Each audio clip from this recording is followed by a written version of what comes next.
Okay. Okay. So నా of course beautiful films అందించడమే కాదు, బ్యూటీ అన్న ఫిల్మ్ని మన ముందుకు తీసుకొని రావడమే కాదు, మంచి సినిమాల్ని ఆల్వేస్ సపోర్ట్ చేస్తూ ఒక పిల్లర్లా వాళ్ళ వెనకాల ఉండి మంచి సినిమాల్ని ప్రేక్షకుల వరకు చేరుస్తూ ఇప్పుడు ఆయన డైరెక్షన్లో వచ్చే రాజా సాబ్ కోసం వెయిట్ చేస్తున్నాం. The amazing person, amazing director Maruthi గారు.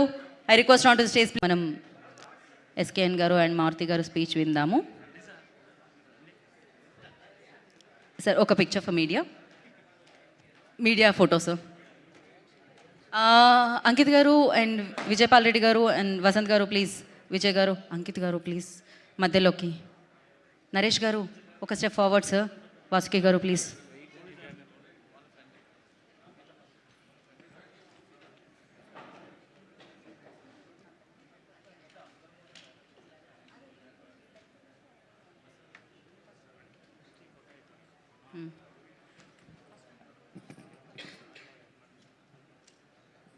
విజయ్ గారు please join.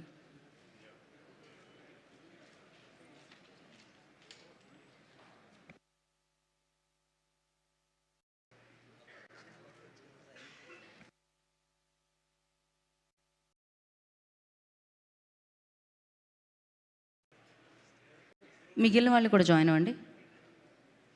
Yeah, after this picture main people ముందుకు వస్తారు. ఇంకొక స్టెప్. ఇంకెవరైనా కూర్చోవాలి. మోకాళ్ళ నొప్పులు లేని వాళ్ళు ఎవరున్నారమ్మా? ఇందాక వీళ్ళిద్దరూ గర్ల్ ఫ్రెండ్ బాయ్ ఫ్రెండ్ అన్నారు కదండి, మధ్యలో బాయ్ బెస్టీ ఉంటాడు కదా, అది నేనండి.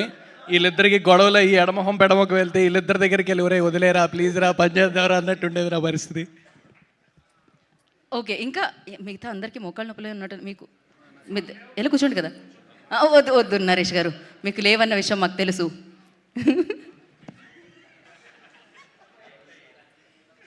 పిఆర్ఓ సాయి సతీష్ గారు please join the stage.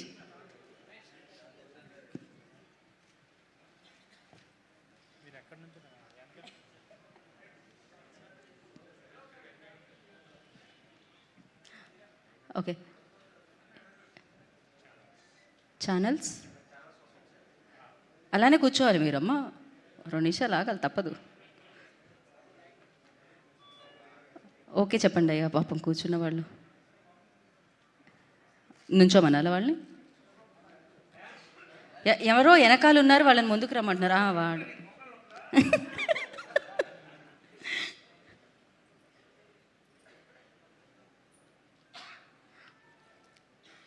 Okay. Yeah, ఇప్పుడు ఒక పిక్చర్ కోసం నరేష్ గారు, మారుతి గారు, ఎస్కేఎన్ గారు, అంకిత్ గారు, విజయ్ గారు, వసంత్ గారు, వాసుకి గారు, నీలాకి గారు. అమ్మయ్య ఓకే చెప్పాను. ఎస్కేఎన్ గారు చెప్పానండి నేను ముందే.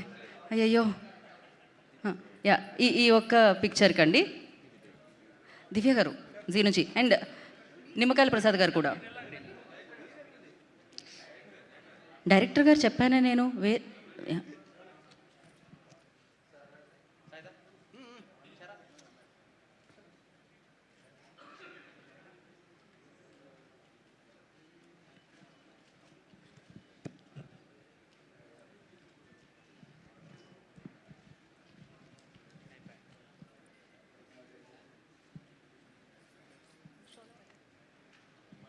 సో ఎస్కేఎన్ గారు ముందుగా మాట్లాడతారు.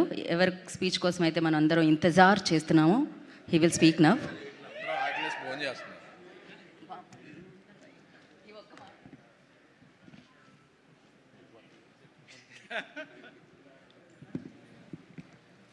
సార్ ఇప్పుడే ఇంతజార్ అంటే ఏదో అన్నారు.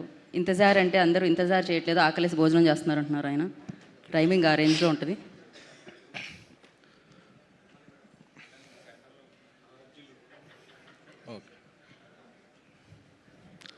లంచ్ టైంను కూడా త్యాగం చేసి ఇప్పుడు అందరూ ఇక్కడ లోపల ఈ టీంకి చీర్ చేస్తున్న ఆడియన్స్ అందరికీ కూడా, స్నేహితులందరికీ, శ్రేయభిలాషులందరికీ కూడా నా కృతజ్ఞతలు. ఈ సెప్టెంబర్ నెలలో లిటిల్ హార్ట్స్ సినిమా బాగా ఆడుతుంది, మిరాయి సినిమా బాగా ఆడుతుంది, కిష్కిందపురి బాగా ఆడుతుంది. ఈ నెక్స్ట్ వీక్ బ్యూటీ వస్తుంది, నెక్స్ట్ వీక్ తుఫాన్ ఓజీ వస్తుంది. సో తెలుగు సినిమాకి మళ్ళీ థియేటర్కి జనం రావట్లేదు అనుకుంటుంటే అనే అపోహనే పటాపంచలు చేస్తూ థియేటర్లు అన్నీ హౌస్ఫుల్ అవుతున్నాయి. దీనికి కారణం ప్రతి సినిమాకి రెండు కారణాలండి. ప్రతి సినిమాకి ఒక టార్గెట్ ఆడియన్స్ ఉన్నారు, కంటెంట్ ఉంది. రెండోది సాధారణ టికెట్ రేట్లు. మామూలు టికెట్ రేట్లు పెడితే అందరు ఆడియన్స్ వచ్చి సినిమాలు చూస్తాకి ఉత్సాహం చూపిస్తున్నారు. ఇది ఇండస్ట్రీ పెద్దలందరూ గమనించవలసిందిగా ప్రార్థన. ఏదో విపరీతమైన క్రేజ్ ఉన్న సినిమాలకి, పండగల్లో వచ్చే సినిమాలకి తప్ప మిగతా అన్ని సినిమాలకి సాధారణమైన రేట్లు ఉంటే ప్రేక్షక ఆదరణ మరింత బాగుంటుంది అనేది నా నమ్మకం. Thank you. ఇక సినిమాకి వస్తే, ఈ ఫంక్షన్కి నేను రావడానికి ముఖ్య కారణం ఈ సినిమా కథ అండి. జర్నలిస్ట్గానే కెరీర్ స్టార్ట్ చేసి కథకుడిగా మారిన సుబ్బు గారు, ఆయన మా అందరికీ ఒక గ్రూప్ ఉండేదండి. ఎప్పుడు ఆ గ్రూప్లో మంచి ఎంటర్టైన్మెంట్ బిట్స్ పెట్టేవాళ్ళు ఆయన.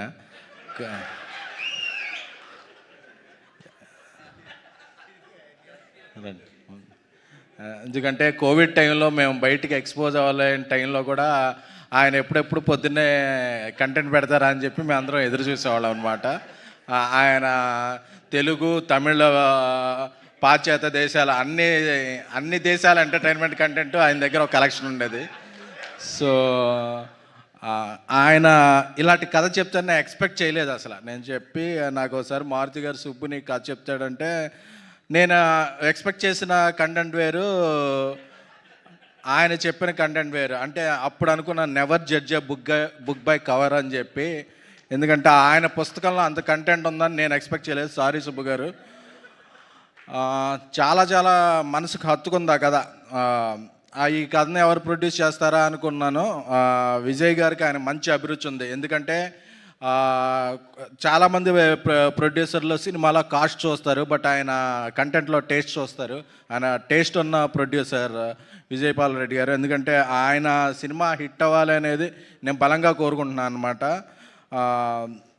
ఈ సినిమాలో అందుకే కొంచెం రివీల్ చేస్తాను, ఎందుకంటే ట్రైలర్లో కొంచెం రివీల్ చేశారు. నిన్న యువ సామ్రాట్ నాగచైతన్య గారు ట్రైలర్ రిలీజ్ చేశారు. అంటే చాలా మనందరికీ రిలేట్ అవుద్ది కథ. ఎందుకంటే బ్యూటీ అనే టైటిల్ ఎంత ఉందో కథ కూడా బ్యూటిఫుల్గా ఉంటుంది. ఎందుకంటే పిల్లల మీద ప్రతి తల్లిదండ్రులకే ప్రేమ ఉంటుంది, బట్ వాళ్ళు ఒక బైక్ అడుగుతారు, కారు అడుగుతారు, సైకిల్ అడుగుతారు. బట్ వాళ్ళ దగ్గర అంత ఆర్థికంగా డబ్బులు ఉంటాయా లేకపోయినా ప్రేమ ఉంటుంది, బట్ నాకు కొనివ్వలేదేంటి అనే పిల్లలు చూస్తారు తప్ప ఆ ప్రేమను అర్థం చేసుకుంటాక ఒక కమ్యూనికేషన్ గ్యాప్ వస్తుంది. ఆ ప్రేమని డబ్బుతో కొలవలేనప్పుడు తల్లిదండ్రుల్లో ఒక బాధ ఉంటుంది. అరే వాళ్ళు అది అడుగుతున్నారు, నేను ఇవ్వలేకపోతున్నాను ఎలాగా అని లోపల మదనపడుతుంటారు. ఇలా చాలా మిడిల్ క్లాస్ ఇంట్లో, మా ఇంట్లో, మీ ఇంట్లో, అందరిళ్లలో ఒక జరిగే సన్నివేశాలు ఇవి చాలా బాగుంటాయి. నాకు చెప్తున్న సీన్లన్నీ కూడా చాలా రిలేటబుల్గా ఒక జీవితం చూస్తున్నట్టు అనిపించింది. సో వర్ధన్ ఆయన సిరీస్ల నుంచి సీరియస్ మేకర్ అయిపోయారు. సో ఆయన మేకింగ్ కూడా చాలా బాగుంది ఈ సినిమాలో. అలాగే ఈ సినిమాలో last time icon star Allu Arjun గారు వచ్చారు కదా అంకిత్, మీ ఫంక్షన్ అప్పుడు చూశాను. ఆ సినిమా నచ్చింది నాకు, ఆయన పెర్ఫార్మెన్స్ అది. అలాగే ఒరిస్సా అంటే మన బార్డరే, అందుకే తెలుగు అమ్మాయి లెక్క నీలాకి అంటే నీల సముద్రం అంట. ఆ అమ్మాయి అక్కడ ఒరిస్సాలో ఒక మంచి ఇన్ఫ్లుయెన్సర్, అక్కడ స్టేట్ గవర్నమెంట్ నుంచి కూడా ఒక అవార్డు పొందిన వ్యక్తి ఆ అమ్మాయి. సో ఈ అమ్మాయికి ఒక మంచి బ్రేక్ అవ్వాలి తెలుగు సినిమాలో అని కోరుకుంటున్నాను. అలాగే విజయ్ బుల్గాన్ అన్నాడు నాకు లైఫ్ ఇచ్చారు అని. నేను విజయ్ బుల్గాన్కి లైఫ్ ఇవ్వలేదండి. విజయ్ బుల్గాన్ యొక్క పాటలు బేబీ సినిమాకి ఒక స్ట్రేచర్ని ఇచ్చాయి. ఎందుకంటే చాలామంది అనుకుంటుంటారు ఎవరైనా సక్సెస్ ఇస్తే మనం వాళ్ళకి ఇచ్చామని. ఎవరికి ఇవ్వండి, ఎప్పుడైనా మనం కలిసి పనిచేస్తే అది టీం వర్క్ నుంచి వస్తాయి. అంతేకాను మనం భ్రమపడుతుంటాం మనం ఎవరికో ఇచ్చామని. బట్ ఎవరికైనా ఇచ్చేది captain of the ship, only director మాత్రమే ఇవ్వగలడు ఎవరికైనా. సో విజయ్కి చాలా కమిట్మెంట్ ఎక్కువ. ఎందుకంటే ఒక సినిమా హిట్ అవగానే చెన్నైకో బాంబేకో అలా మ్యూజిక్ స్టూడియోలు మార్చేస్తుంటారు. బట్ తన ఎన్ని పాటలు హిట్ అయినా, బేబీ హిట్ అయింది, తర్వాత కోర్టు హిట్ అయింది, ఇందులో కన్నమ్మ సాంగ్ వైరల్ అయింది, తర్వాత అతను చాలా సినిమాలు చేస్తున్నాడు. బట్ ఆంధ్రప్రదేశ్లోనే కాకినాడలోనే ఆయన ఉంటాడు. అంటే ఎంత ఎదిగినా కన్న తల్లిని, ఉన్న ఊరిని, స్వస్థలాన్ని అంటి పెట్టుకుని ఇదే ఇక్కడ ఉన్నప్పుడే నాకు ఈ సక్సెస్ వచ్చింది, నాకు సక్సెస్ వచ్చినా ఇక్కడే ఉంటాను అనే ఒక రేర్ పర్సనాలిటీ అండి విజయ్ది. ఏ విజయ్ నువ్వు అక్కడ ఉంటున్నావు, మాకు సాంగ్స్ ఇవ్వాలంటే ఇబ్బంది అయిపోతుందన్నా సరే అతను ఒక నవ్వుతాడు. నవ్వు చూస్తే ఇక మనం ఏం అనలేం. So he's like my brother, we're working together again and again. Vijay, నీ కోసం, నీ మంచి మనసు కోసం కూడా ఈ పాటలు బాగా వెళ్ళాలి, ఈ సినిమా పెద్ద హిట్ అవ్వాలి. అలాగే కాలేజ్ డేస్ నుంచి వాసుకి గారిని చూస్తే ఒక డిగ్నిటీ, అంటే ఒక సినిమా బ్రేక్ వస్తే క్యారెక్టరిస్టులుగా 10, 20, 100 సినిమాలు చేసేస్తూ ఉంటారు చాలామంది. బట్ చూజీగా నేను ఈ క్యారెక్టర్ నాకేమిస్తుంది కాదు, ఈ క్యారెక్టర్కి నేనేమిస్తున్నాను అని చాలా చూజీగా ఆవిడ చేసేసి క్యారెక్టర్లన్నీ గుర్తుంటాయి. మొన్న తొలి ప్రేమ నుంచి నిన్న 90s వరకు ఆవిడ క్యారెక్టర్లన్నీ కూడా మన కుటుంబాల్లో ఒక పాత్రలో ఉంటాయి. సో బ్యూటీలో కూడా ఆవిడ పాత్ర ఇప్పుడే చూస్తున్నాం కదా, ఆవిడలో ఒక ఎమోషన్ వచ్చేస్తుంది. పిల్లలు కట్టుదాడితే మదర్స్ అంటే ఒక రియల్ మదర్ ఫీలింగ్ చూపిస్తున్నారు. Congratulations and all the best Vasuki గారు.